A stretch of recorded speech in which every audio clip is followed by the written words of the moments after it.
ఆ ప్రతి ఉద్యోగస్తుడికి నేను చెప్తా ఉన్నా, అధికారంలోకి వచ్చిన తర్వాత దేవుడు దయ వల్ల ఖచ్చితంగా సిపిఎస్ను రద్దు చేస్తాం, మళ్ళీ ప్రతి గవర్నమెంట్ ఉద్యోగస్తుడికి తోడుగా ఉంటామని చెప్పి మీ అందరికీ కూడా హామీ ఇస్తా ఉన్నా. మీరు అడిగిన సిపిఎస్ అన్న అంశం మీద ఏమాత్రం కూడా ఎవరు కూడా ఇది కావాల్సిన పనుల మనం అధికారంలోకి వచ్చిన వెంటనే ఖచ్చితంగా దాన్ని చేయించే కార్యక్రమం చేస్తాం. ఎక్కువ రోజులు కూడా తీసుకుని ఒక నెలలోనే పూర్తిగా దాన్ని అమలు చేసేటట్టుగా కూడా చేస్తాం. దాని గురించి అంత ఆలోచన చేయాల్సిన పని. సిపిఎస్ ఆ రోజు హామీ ఇచ్చినప్పుడు ఒక అపోజిషన్ లీడర్గా రిటైర్ అయినాక వీళ్ళ పరిస్థితి ఏంటి అనే దాంతో ఇచ్చింది తప్ప it doesn't have any technical. ఎందుకు టెక్నికల్ మాకు తెలియదు సబ్జెక్ట్. సో ఇప్పుడు ఇక్కడ వచ్చి చూస్తే అన్ని రకాల ఫైనాన్స్ కానీ ఎకానమిక్స్ కానీ దట్ ఈస్ గోయింగ్ టు అసలు ఎంటైర్ బడ్జెట్ అంతా కూడా సరిపోయట్లేదు. ఫిగర్స్ కూడా ఉన్నాయి. నేను జగన్ లాగా అబద్ధాలు చెప్పట్లా, జగన్ లాగా వారం రోజుల్లో మీకు అద్భుతాలు చేస్తామని చెప్పట్లా. ప్రభుత్వ ఉద్యోగులందరికీ మీ భద్రతకి బలమైన దారి వెతుకుతాం. పెన్షన్ మీకు అండగా ఉండాలనేదే మా అందరి ఆకాంక్ష.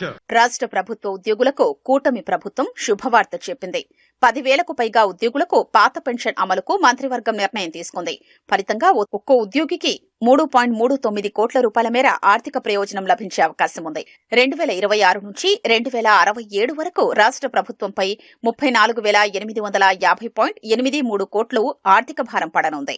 2004 సెప్టెంబర్కు ముందు వెలువడిన నోటిఫికేషన్ ద్వారా నియమితులైన ఉద్యోగులు రాష్ట్రంలో 10,715 మంది ఉన్నారు. పదవీ విరమణ పొందిన తర్వాత వీరికి పెన్షన్ వర్తించనుంది.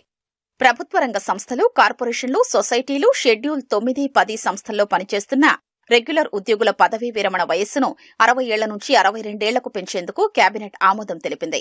గత వైసీపీ ప్రభుత్వం 2 పర్యాయాలు తిరస్కరించిన ఈ దస్త్రానికి 15 రోజుల క్రితం ముఖ్యమంత్రి చంద్రబాబు ఆమోదం తెలిపారు. 2022 జనవరి నుంచి వర్తింపజేసేలా కేబినెట్ నిర్ణయం తీసుకుంది. ఇప్పటికే పదవీ విరమణ పొందిన ఉద్యోగుల్ని ఆయా సంస్థల్లో తిరిగి తీసుకోవాలని ప్రభుత్వం నిర్ణయించింది. ఈ నిర్ణయంతో రాష్ట్రంలో 15,000 మందికి పైగా ఉద్యోగులకు ప్రయోజనం కలగనుంది. ఉద్యోగులకు మేలు చేసేలా ప్రభుత్వం తీసుకున్న నిర్ణయంపై ఉద్యోగ సంఘాలు స్వాగతించాయి. ప్రభుత్వం మంచి ప్రభుత్వం ఇది.